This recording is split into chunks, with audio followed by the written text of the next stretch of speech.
En el día de hoy, hermanos, vamos a comenzar una serie llamado El Pentateuco.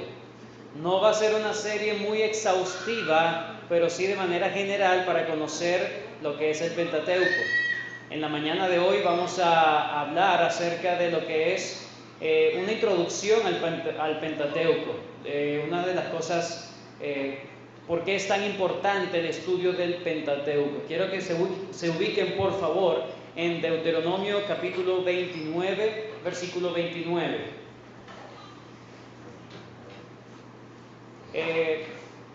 La clase de hoy va a estar un poco cargada de información, entonces pido que estén lo más atentos posible para que no pierdan el hilo de lo que vamos a hablar, porque como digo, no es un estudio exhaustivo, pero lo que voy a dar considero que es muy importante para que tengamos firmeza y tengamos claridad y confianza de que tenemos la palabra de Dios. Amén. Es muy importante. Deuteronomio capítulo 29, versículo 29.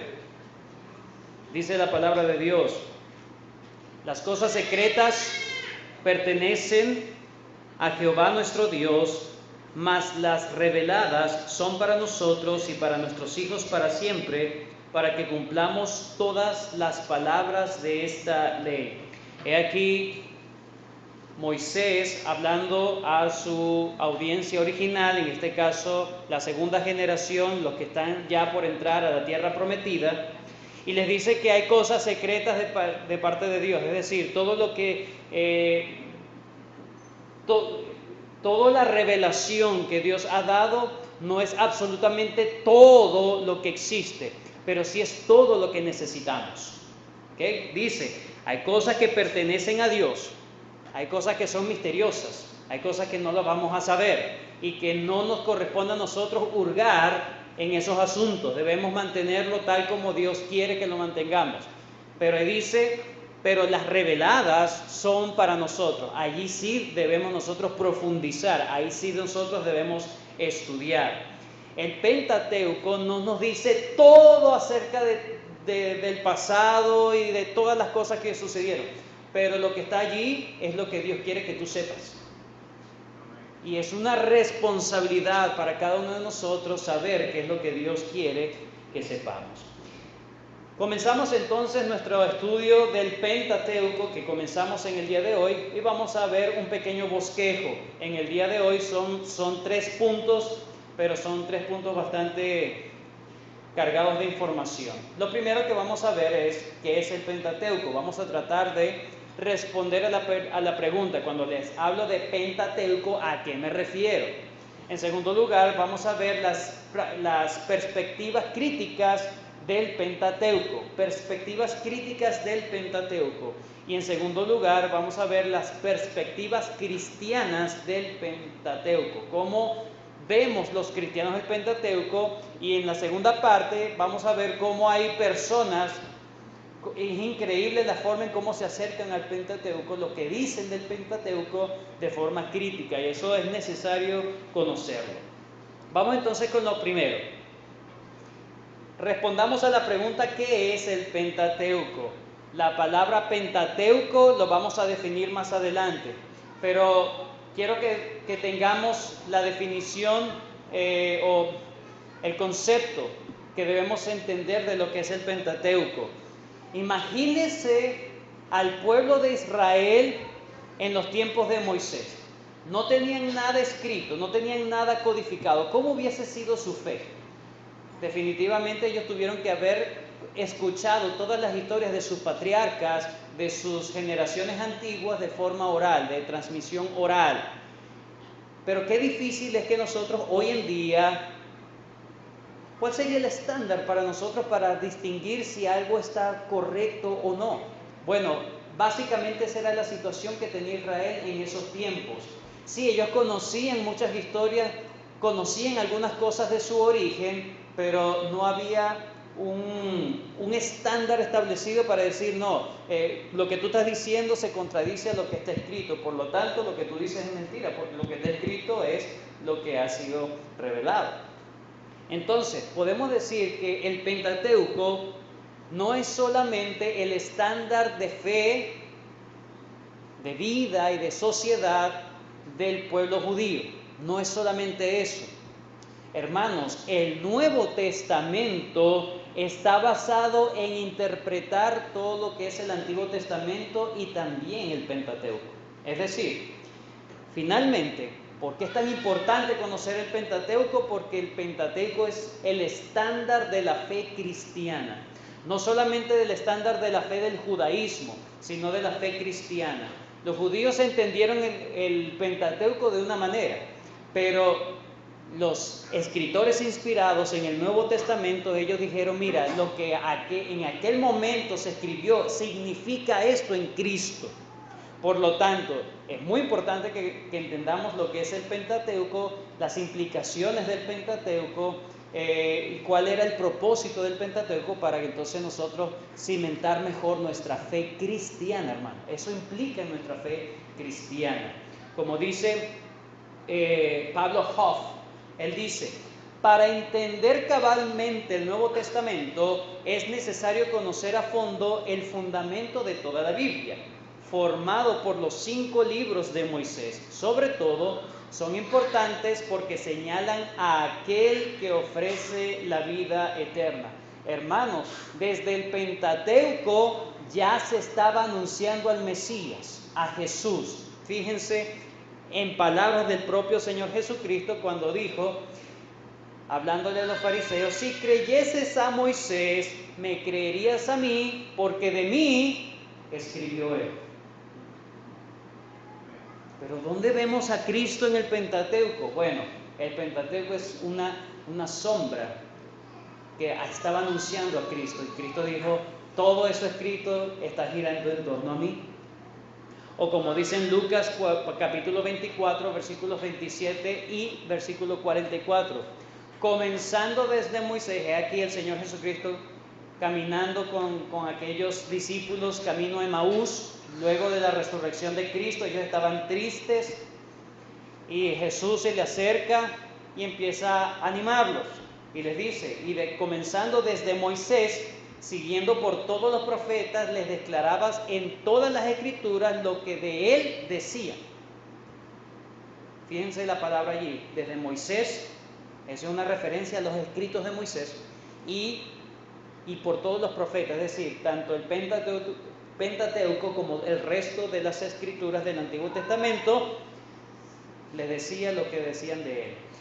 Versículo 44, y les dijo, estas son las palabras que os hablé, estando aún con vosotros, que era necesario que se cumpliese todo lo que está escrito de mí en la ley de Moisés, en los profetas y en los salmos. De hecho, usted aquí puede ver en este versículo, puede ver la división natural del Antiguo Testamento.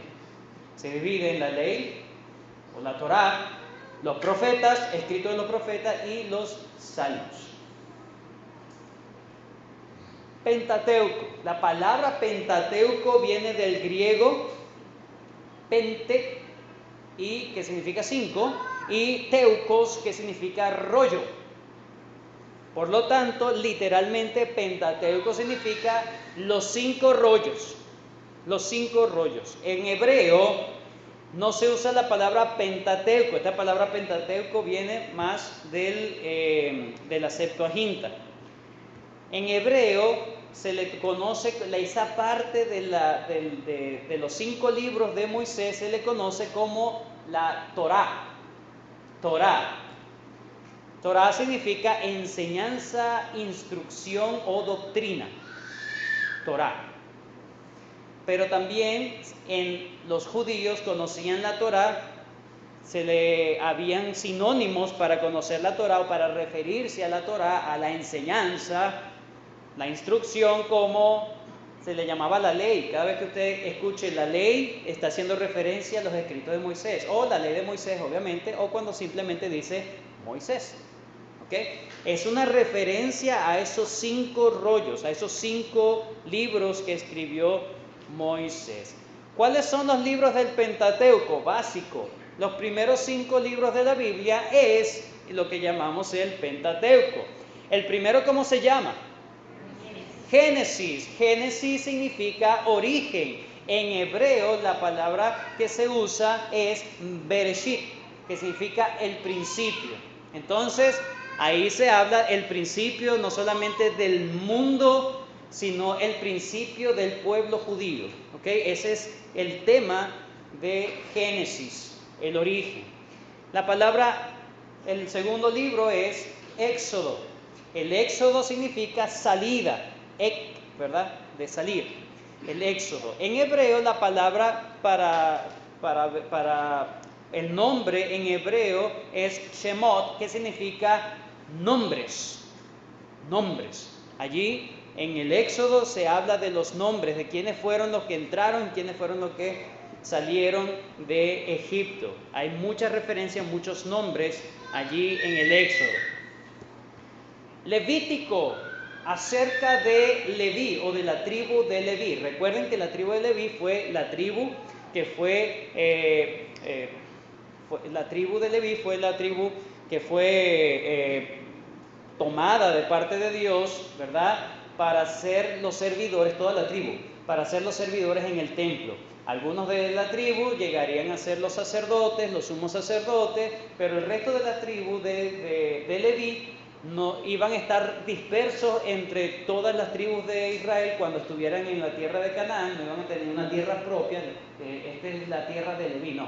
Ellos iban a estar entre todos, su objetivo o su propósito era servir en el tabernáculo, en el servicio de Dios, levítico. Por eso es que es un poco difícil leer el Levítico, porque son las instrucciones para los levitas, ¿sí? Ellos iban a hablar acerca, ahí se habla de los sacrificios, cómo debían ser los sacrificios, cuáles eran las fiestas, cómo se debería hacer, todas esas cosas, todos esos rituales. Por lo tanto, Leví. En hebreo la palabra es Vayikra. No sé si lo pronuncio bien, pero bueno, eso es lo que está escrito. Vayikra. Y significa y el llamado. El llamado. ¿Okay? Es decir, la tribu que fue llamada. Aparte. Números. La palabra números obviamente es la numeración, ¿verdad? Tiene que ver con un censo o con dos censos realmente. En hebreo la palabra es Bemidbar, que significa en el desierto. Allí en el libro de números no solamente nombres del censo, del primer censo, sino que también nos habla de ese recorrido que hubo desde el Sinaí, pasando por los 40 años en el desierto y llegando finalmente a los campos de Moab, ya listos para, después que terminó esa primera generación que murió en el desierto, ahora iban a entrar en la tierra prometida. Más o menos lo que nos habla el libro de Números. Y en tercer lugar, en último lugar, el quinto libro del Pentateuco es Deuteronomio, segunda ley. La segunda ley, Deutero, que significa repetición, y nomo, de ley, la repetición de la ley. Y aquí Moisés hablando a la nueva generación, los hijos de aquellos que salieron de Egipto. Ellos pecaron en el desierto, erraron 40 años, toda esa generación que salió del desierto murió, y los hijos de ellos eran los que iban a entrar a la tierra prometida. Por lo tanto, entonces Moisés hace una serie de recordatorios. Ese es su sermón. Recordar, miren lo que hicieron, lo que pasó en esto y aquello y lo otro, para que ellos entonces pudieran tener seguridad de que Dios estaba con ellos y les iba a acompañar. Dabarim es la palabra en hebreo que significa las palabras de Moisés, ¿sí? Deuteronomio, las palabras de Moisés. Muy bien. Vamos con la parte. No quiero ser técnico realmente en este asunto, pero es muy importante conocer esto. Veamos las perspectivas críticas del Pentateuco. Hay personas que dicen cosas increíbles acerca del Pentateuco, pero eso tienen sus bases filosóficas del porqué. ¿Por qué es tan importante estudiar esto? Bueno, el doctor John Oswald dijo: es necesario para nosotros, Es necesario para nosotros saber las creencias que muchos académicos del Antiguo Testamento tienen para que podamos responder a sus sugerencias correctamente.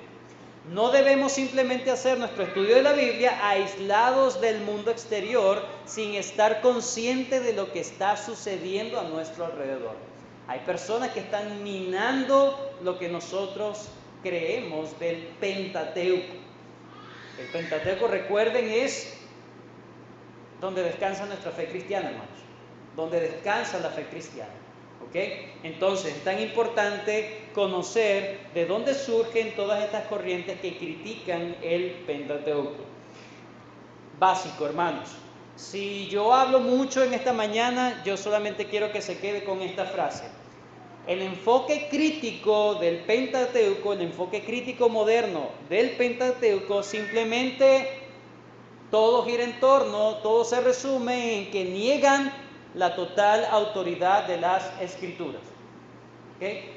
Las Escrituras es un libro común, hecho por hombres, por lo tanto está sujeto a errores, discrepancias,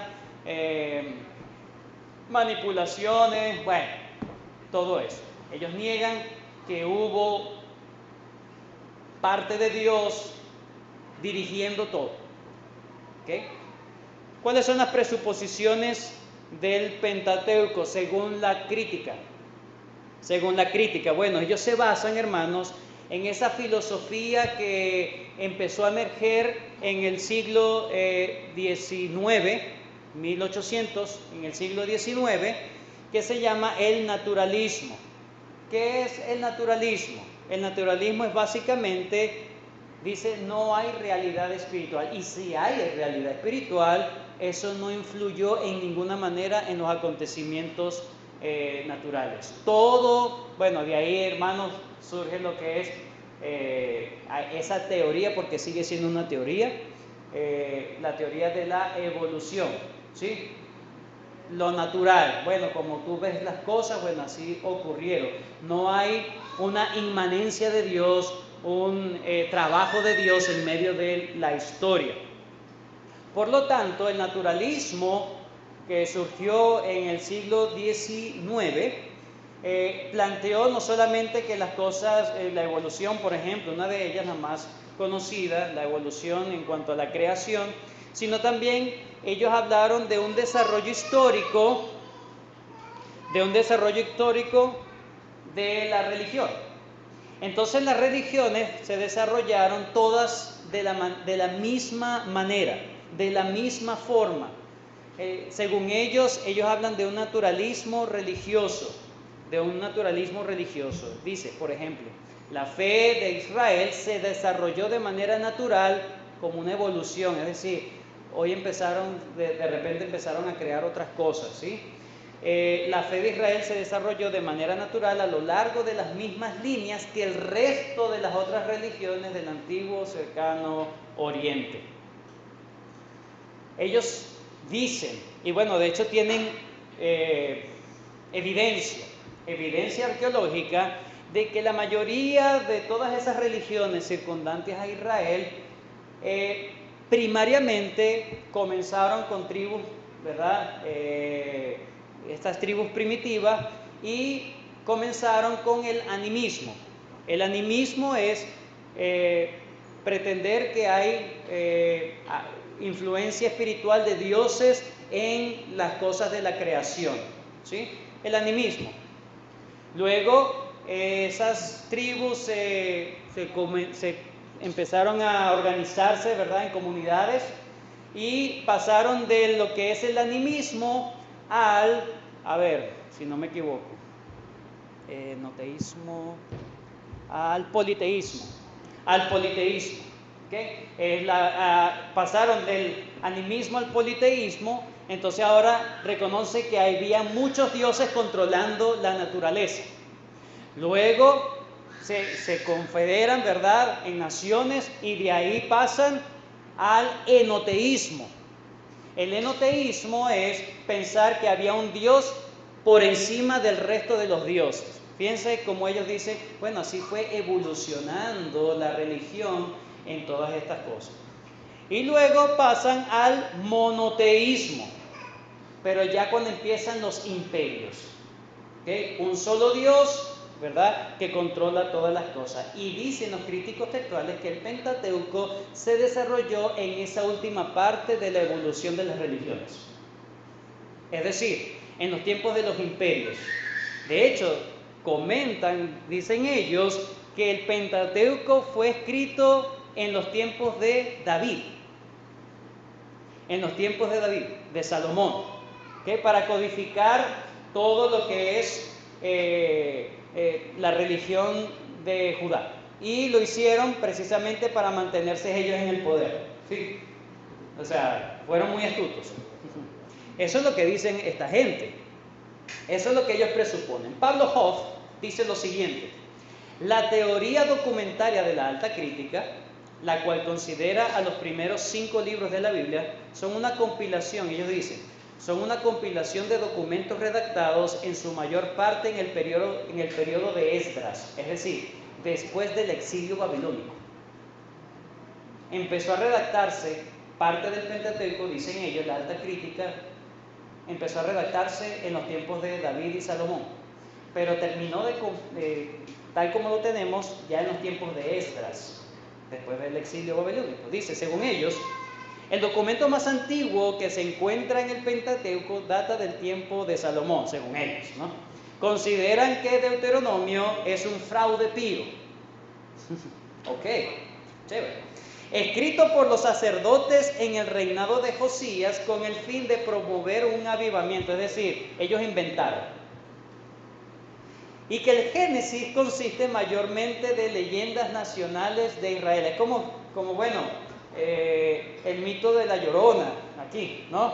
El Silbón, y se pone por escrito, entonces no, son mitos, pero lo ponemos por escrito y la gente va a pensar que fue realidad. Entonces eso es lo que ellos creen, o lo que ellos dicen, ¿sí?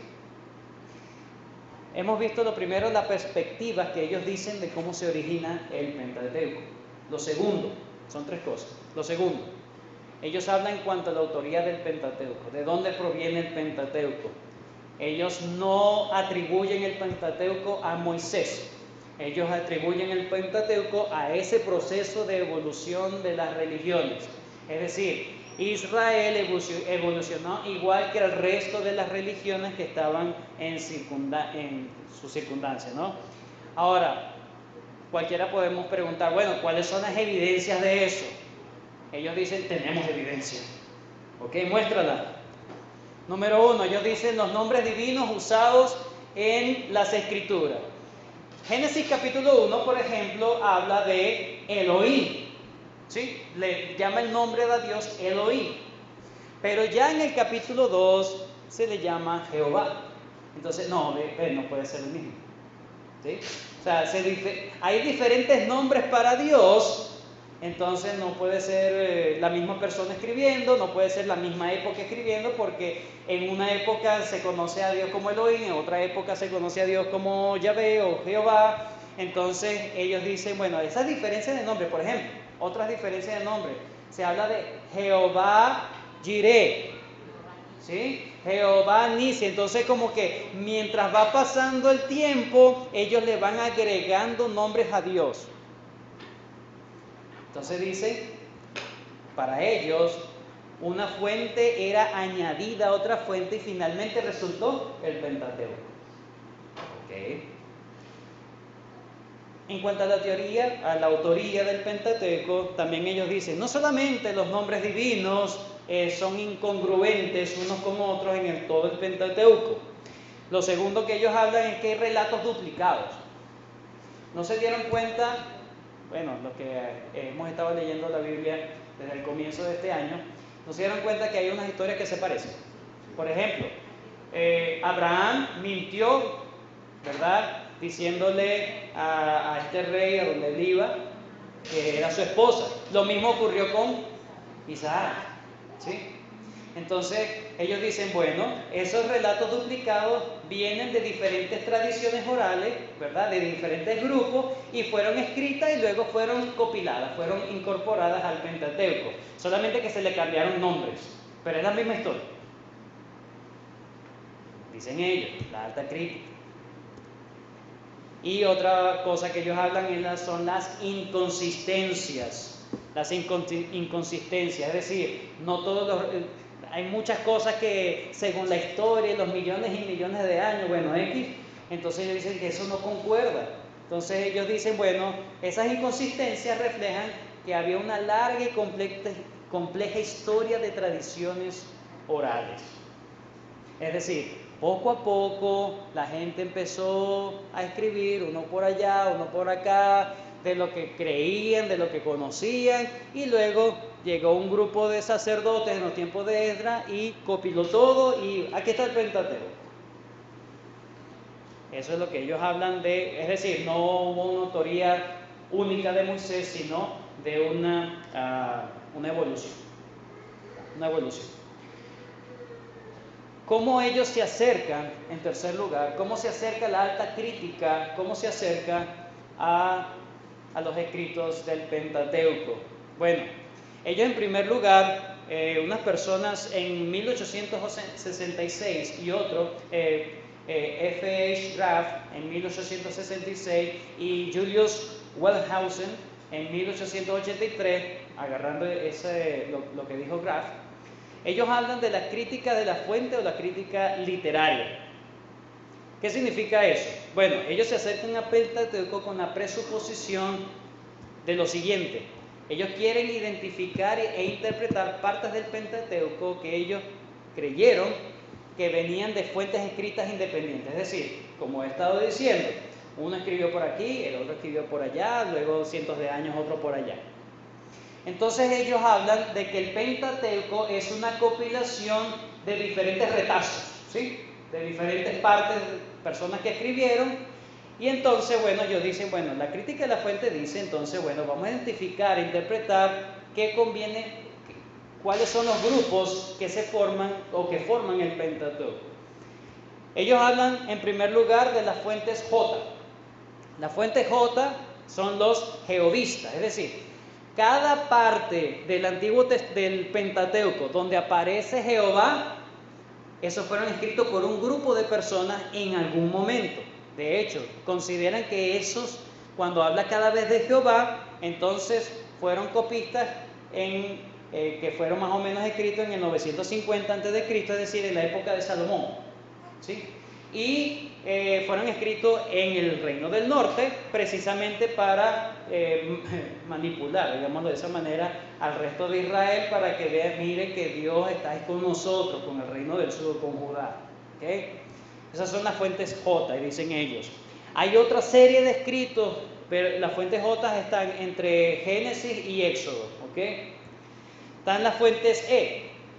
Cada vez que aparece la palabra Elohim, es otro grupo de personas que escribió, ¿verdad?, con otras intenciones. Entonces, fuentes E por eloísta, de Elohim. Fueron escritos luego de la división de los reinos del norte y del sur, en el 850 a.C. Entonces, ellos escribieron para rechazar el reinado de Judá. Es al revés. Entonces las fuentes E hablan en contra de la dinastía de David. ¿Okay? Bueno, ok. Entonces dicen, bueno, fíjense, cómo el Pentateuco se forma por esa clasificación. Esa es la clasificación que ellos hacen. Luego están las fuentes D. Se llama deuteronomista.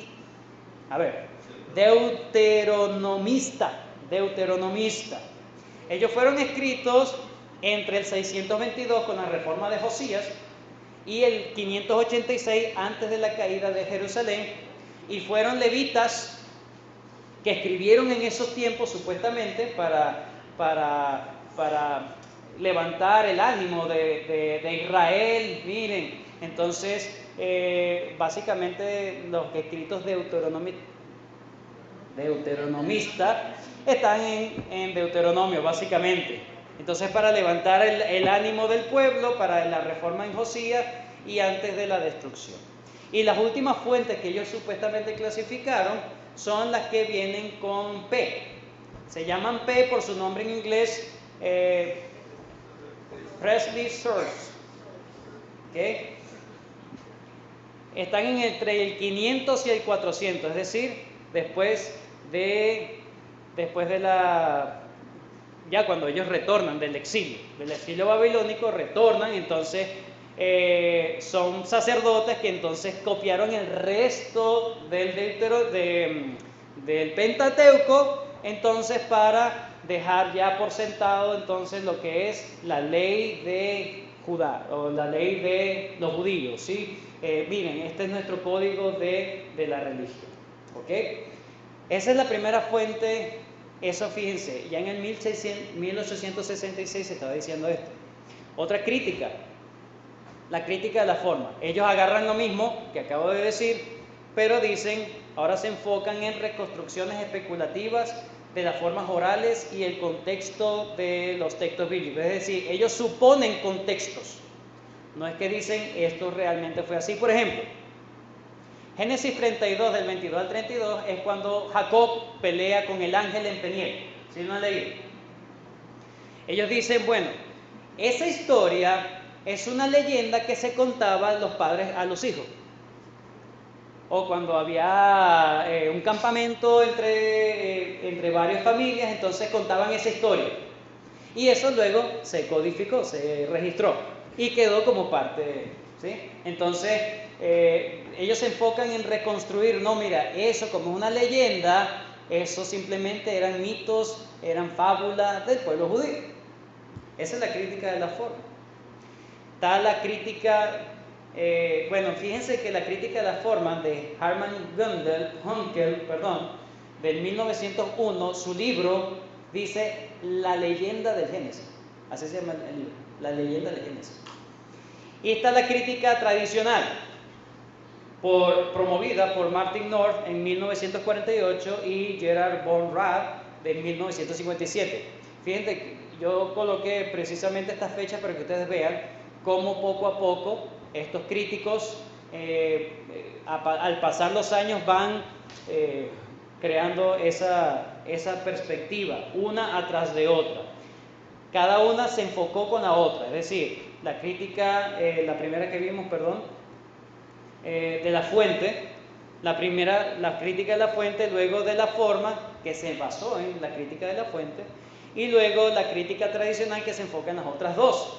¿Qué dice la crítica tradicional? Bueno, se enfoca en cómo las tradiciones primitivas orales y los escritos se convirtieron en complejas perspectivas teológicas y políticas. Es decir, ellos dicen, bueno, todo eso se escribió con un sentido de impactar la sociedad en donde vivía y de que Israel quería ser predominante como imperio.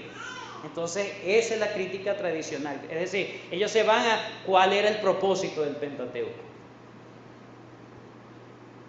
Esta es la crítica de la redacción. Se enfoca en cómo los documentos hipotéticos fueron editados juntos con el Pentateuco tal como lo conocemos hoy en día. Es decir, la crítica de redacción, ya lo he estado básicamente mencionando, son documentos que dicen, bueno, a algunos les pareció bueno esto, a otros les pareció que esto no era bueno, entonces lo rechazaron y hicieron esa compilación a lo que, es decir, ellos fueron editando poco a poco. No, esto no nos conviene, esto sí nos conviene. Entonces lo fueron editando de esa manera. Y la última, la crítica contemporánea. Hermanos, todavía existen críticos del Pentateuco, crítica contemporánea. Ellos se concentran en la notable unidad teológica y la profundidad de los textos hebreos tradicionales del Pentateuco. Entonces ellos dicen, bueno, en la historia, todo lo que yo he hablado antes, la historia, la copista y todas estas cosas, no le prestan mucho cuidado a todo eso. Ellos prestan cuidado a la retórica, a la canonicidad, a la forma literaria de los propios textos del Pentateuco y empiezan a criticar desde dentro, no tanto de dónde vino, quién lo copió, ni nada de eso. Esa es la crítica moderna que hay ahora. Pero ¿cuál es la de nosotros? ¿Qué creemos nosotros? ¿Sí? En último lugar, la perspectiva cristiana del Pentateuco. Aquí sí descansamos un poco. La perspectiva cristiana del Pentateuco. Y lo que voy a hablar ahora es básicamente, hermanos, darnos confianza de que lo que tenemos no solamente está respaldado por la historia, no solamente está respaldado por hallazgos científicos, arqueológicos, sino que está respaldado por la historia del judaísmo y de la iglesia. Tenemos confianza de que lo que tenemos realmente es lo que copió Moisés. ¿Sí? Fíjense. ¿Qué dije yo de toda la palabrería que dije? Muchas cosas. Pero de todas esas cosas que dije, la crítica se enfoca en algo, tiene una premisa. ¿Cuál es? ¿Niegan qué? La autoridad de las Escrituras, porque ellos creen que no fue inspirado, no viene de Dios. Al contrario, nosotros los evangélicos cristianos, bautistas reformados, afirmamos la total autoridad de las Escrituras, porque vino de Dios, por inspiración. ¿Qué es inspiración? ¿Conocen el término inspiración? ¿Alguien les ha hablado del término inspiración? Ay, me inspiré, voy a escribir de Dios. ¿Eso será inspiración? Oye, me llegó la musa y bueno, voy a escribir el Deuteronomio. Chévere. ¿Qué es inspiración? En primer lugar, que no es inspiración. Inspiración no es un dictado mecánico de Dios al hombre. Escribe lo siguiente. Y el hombre se puso en neutro y Dios empezó a agarrarle la mano y empezó a escribir. No, eso no es inspiración. Inspiración tampoco es que el hombre pensó en cosas buenas y empezó a escribir. No. Inspiración significa que ellos sintieron, vieron, comprendieron y escribieron naturalmente, pero Dios estaba guiando todo. Eso es inspiración orgánica. Inspiración orgánica. Dios no los puso en neutro. ¿Qué? Dios no los manejó. Eso es inspiración mecánica, como dicen algunos. No, es inspiración orgánica. Dios usó sus razonamientos, sus sentimientos, lo que ellos estaban entendiendo en el momento, y Dios los estaba guiando a escribir exactamente lo que Dios quería que ellos escribieran. Eso es inspiración. Entonces afirmamos la total autoridad de las Escrituras. Me quedan 5 minutos. Vamos a usar lo mismo que usamos con la crítica. Presuposiciones, luego autoría y por último la interpretación. ¿Sí? Ellos tienen presuposiciones en el naturalismo histórico, ¿recuerdan? Los críticos. Luego hablan de la autoría en un proceso evolutivo.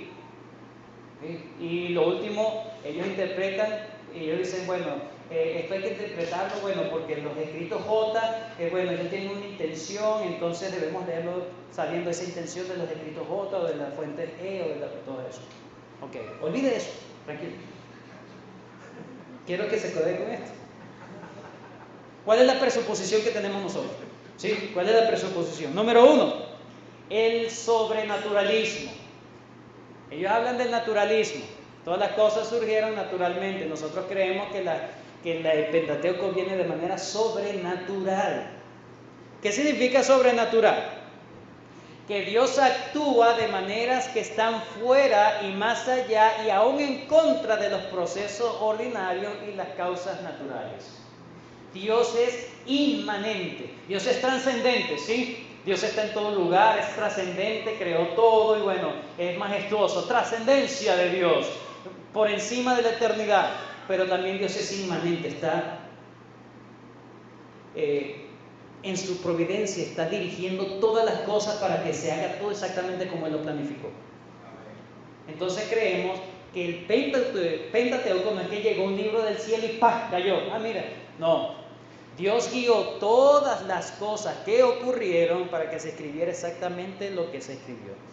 En cuanto al desarrollo histórico, ¿qué pensamos nosotros? ¿Cómo se desarrolló la religión y la teología de Israel? Ellos dicen, la crítica textual, recuerdan, ellos dicen que surgió igual que los demás. Ellos pasaron del animismo al politeísmo, luego al enoteísmo y por último al monoteísmo, y ahí escribieron. No, desde el principio eran monoteístas.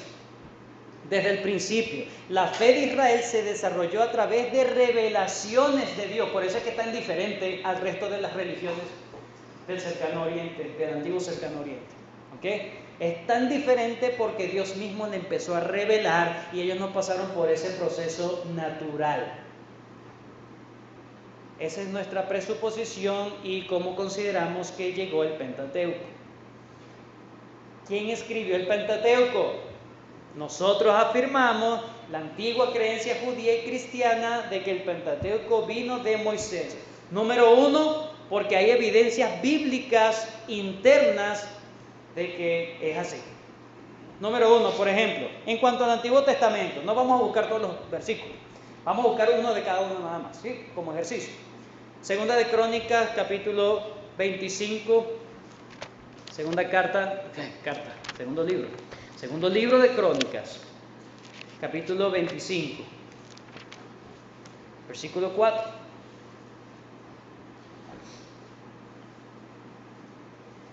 Pero no mató a los hijos de ellos según lo que está escrito en la ley, en el libro de Moisés. Solamente una sola referencia del Antiguo Testamento reconociendo que la ley fue escrito por Moisés. Lo demás lo pueden usted ver en sus casos. En el Nuevo Testamento también se afirma de que fue Moisés quien escribió el Pentateuco. Vamos allí a Lucas 24. Marcos 7, vamos a Marcos 7. Uno de cada uno, nada más. Marcos 7. ¿Se entiende, hermanos? Para que sepan que Marcos fue uno de los primeros evangelios que se escribió. No fue Mateo, sino Marcos. ¿Okay? Para que tengan eso claro también. Marcos 24. Déjenme llegar. Pues 7. 7:10.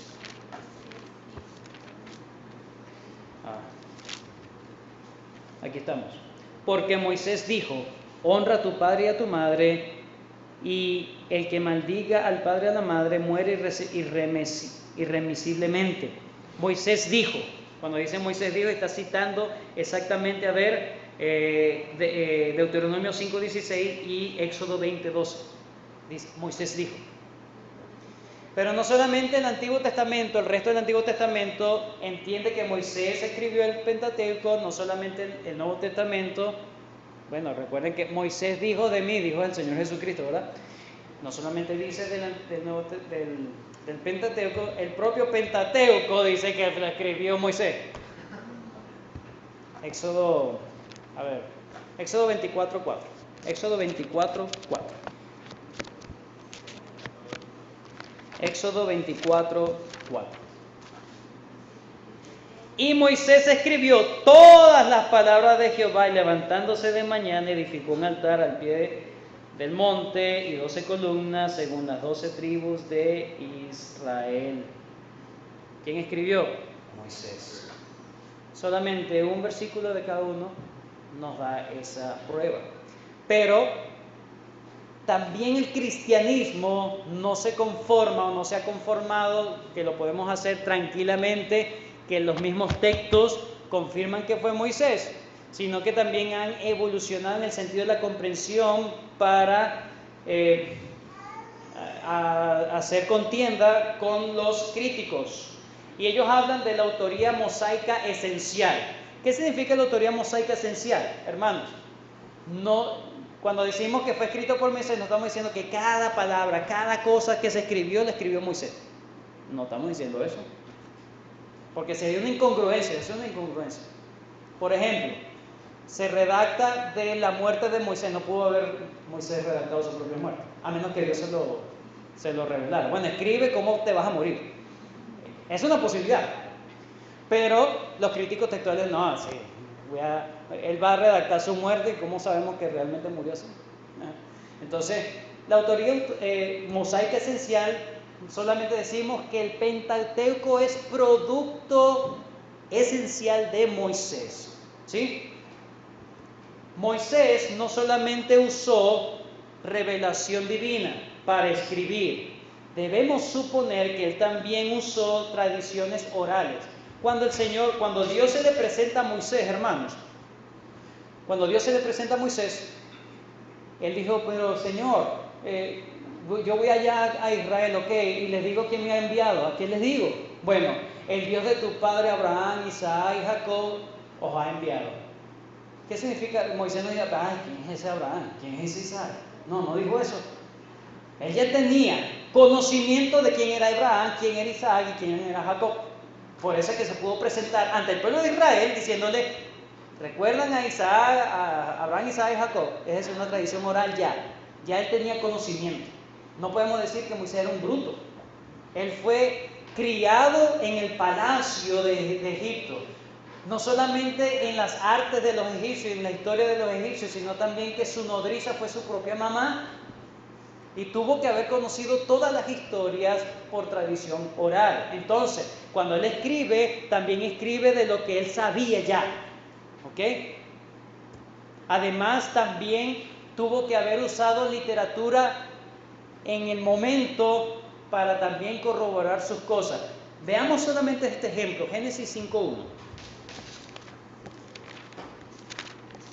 Génesis 5.1. Hay varias partes del Pentateuco que dice, esto está escrito en tal libro. Es decir, él tenía el libro a la mano. Él era alguien, ¿cómo se llama? Erudito, sí. Era un erudito, sí. Perdón, Génesis 5.1. Fíjense este detalle.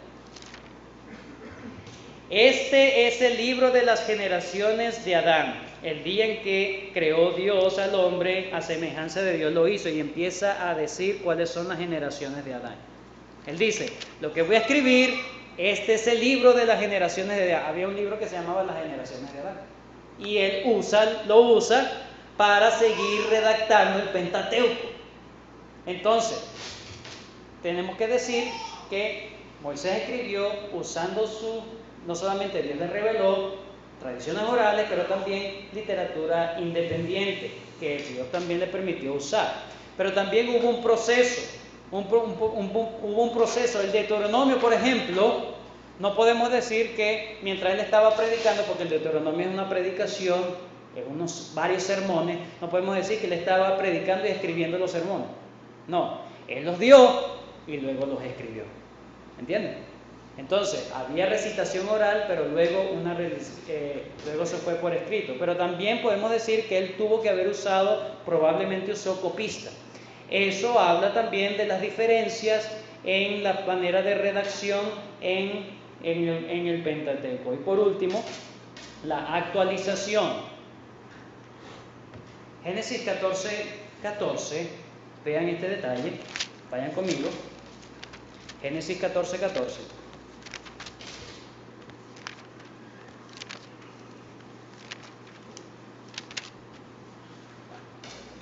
Oyó Abraham que su pariente estaba prisionero y armó a sus criados, los nacidos en su casa, 318, y los siguió hasta Dan. Estamos en el tiempo de Génesis con Abraham y ese territorio no tuvo que haberse llamado Dan. ¿Sí entienden? Dan son los hijos de Jacob, que fue esa tierra repartida en los tiempos de Josué.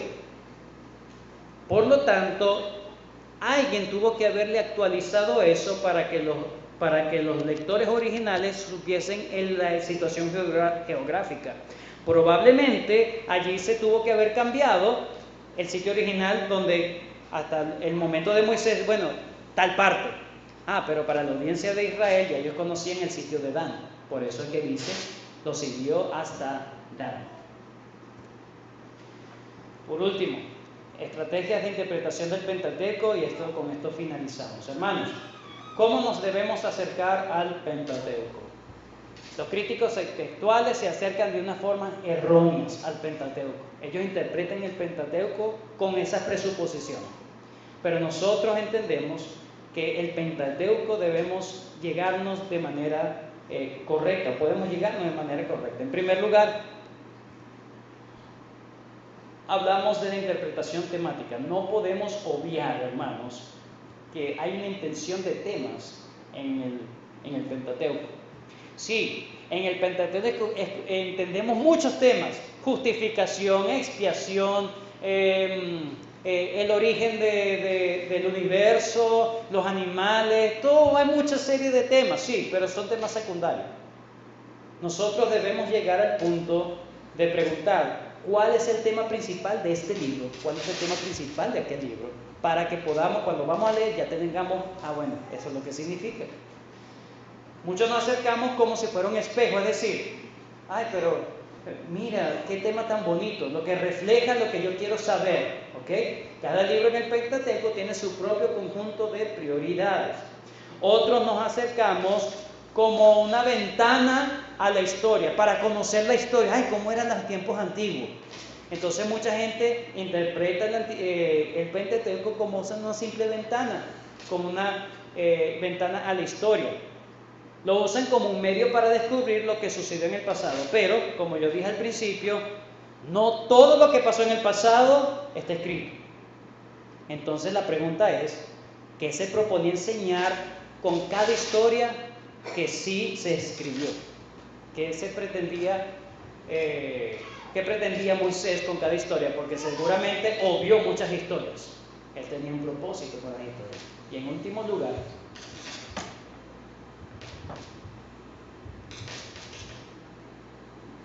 sigamos. La interpretación literaria. Muchos debemos verlo como un retrato. Es decir, ¿cómo intentó Moisés impactar a su audiencia original mientras escribía el Pentateuco? ¿Cuál era la intención? ¿Por qué escribió lo que escribió? ¿Por qué editó lo que editó? ¿Por qué? Esto es importante. Moisés, hermanos, escribió el Pentateuco para preparar a Israel para un fiel servicio a Dios en la conquista y establecimiento en la tierra prometida. Que ellos supiesen cómo debían comportarse, que ellos supiesen cuál era su origen, su identidad y su propósito en la tierra que Moisés estaba conduciendo a ese pueblo que había sacado de Egipto. Esa es la interpretación que nosotros vamos a dar en esta serie. Moisés conectó el pasado. No solamente habló del pasado, sino ¿por qué habló del pasado Moisés? Para conectarlo con el presente. En primer lugar, para que ellos vieran sus orígenes y sus circunstancias actuales. En segundo lugar, para que vean los modelos de sus antiguos padres y ellos no cometieran los mismos errores. Y en último lugar, para que ellos supiesen cuáles son los presagios de lo que les esperaba. Por ejemplo, recuerden que se habla de que Esaú y Jacob nacen del mismo vientre, ¿sí? Y Edom, que es el mismo Esaú, dice que iba a estar en contra. Entonces cuando ellos estaban pasando por esa circunstancia iban a recordar, bueno, sí, son nuestros hermanos, pero ya sabemos de dónde viene esa amistad que ellos tienen con nosotros, por ejemplo. Entonces, nosotros debemos ver el Pentateuco, hermanos, como qué se propuso Moisés, cuáles fueron las cosas. Así debemos interpretar el Pentateuco. No simplemente para conocer el pasado, para conocer las historias de la escuela dominical, no solamente para ver los temas tan bonitos que aparecen allí. No. Cuando se interpreta el Pentateuco es para ver cuál era la intención de Moisés, y eso va a ser de mucho más provecho para nuestro estudio y para el cimiento de nuestra fe en Cristo. ¿Ok? Oramos. Gracias, Señor, por la oportunidad que me has dado de dar esta introducción a estos 5 libros, Señor, tan importantes que tú permitiste que se redactaran por medio de tu siervo Moisés. Ayúdanos, Señor, a reconocer que más allá de muchas confusiones que hay, Señor, del enemigo, las mentiras del enemigo que usa personas supuestamente sabias para confundirnos, ayúdanos a cimentarnos, Señor, saber que tú guiaste todo, Señor, que tú quieres que nosotros conozcamos tu verdad y que habrá cosas que desconozcamos, pero definitivamente tú quieres que conozcamos, y lo que está aquí, Señor, es lo que te has propuesto, Señor, y que es necesario para nosotros. Gracias, Señor, porque en este pleno siglo XXI contamos con esto, Señor. Gracias. Te damos gracias en el nombre de Cristo Jesús. Amén.